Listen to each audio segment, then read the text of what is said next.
If you're looking for the very early warning signs of a bubble breaking, you find the stocks that have done the best, SPACs and particular SPACs and Tesla and Bitcoin. And you wait until they start to have these big daily drops, and then they recover and they drop and they recover. And that's the very early warning. And this is a brilliant company, but it has no trouble admitting that it won't be producing any batteries for 4 years.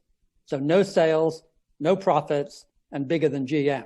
There is nothing like that in 1929, nothing of that scale, nothing like that in 2000. The Ciscos of the world were pretty serious companies, but they didn't get to this level. 1929, of course, ran into the Great Depression and global trade problems. So you really just want to look at the first leg down, which was big enough.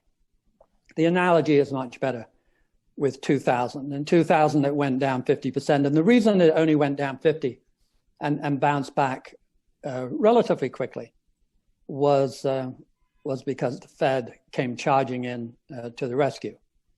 And you can have a lot of rescues when you start at a 16% long government bond in 1982. You can have a bull market as you go down from 16 to 12, and another bull market from 12 to 8, and another bull market from 8 to 4. But now you're down at 2.5 or whatever. You have to realize that most of the easy pickings of saving the game by ramping rates down is behind us. At the lowest rates in history, you don't have a lot in the bank to throw on the table, do you? No. It's the burst of euphoria that typically brings these things to an end. And we are seeing it all around us today. What is to stop valuations from climbing even higher? For years, possibly. Put it this way. When you have reached this level of obvious super enthusiasm, the bubble has always, without exception, broken in the next few months, not a few years. It's always. You can't maintain this level of near ecstasy. It can't be done because you've put in your last dollar. You are all in. What are you supposed to do beyond that point? You can't borrow any more money. You can't take any more risk.